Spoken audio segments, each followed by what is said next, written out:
So before we go to the races, we have to get them ready to travel so that they're safe and they don't knock themselves. To begin with, I start with putting the tail bandage on. Someone hopefully will have rolled it ready for you, and you lift the tail up.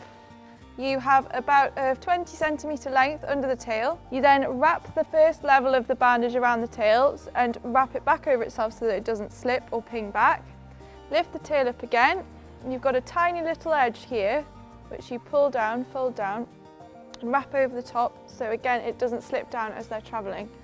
You just want to try and make sure it's nice and smooth so that they don't get rubbed either under their tail or have the sides of their tail rubbed. Then you continue by wrapping the bandage about halfway down the previous wrap, and you work down all the way down the tail with a nice even tension, not too tight. You want to bandage all the way to the bottom of their tail where the tailbone finishes. So generally, most bandages have two strings attached to the end. You pull one of them round and leave the other one where it is, and you tie it in a bow at the back, just to the side so that they don't rub the bow out.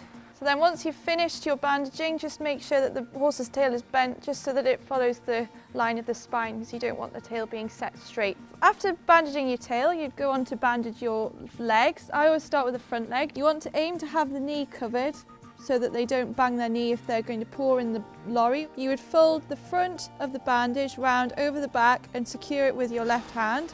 Then with your bandage, you would place it round the front like so.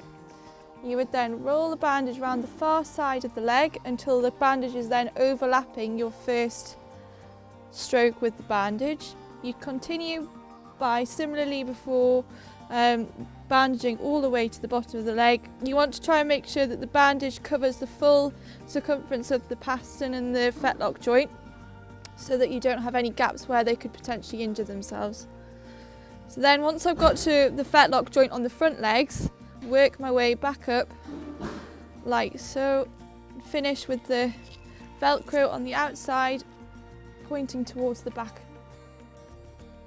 So this bandage pad is slightly differently shaped to the front leg bandage pad because obviously a horse's hind leg is a different shape to a horse's front leg.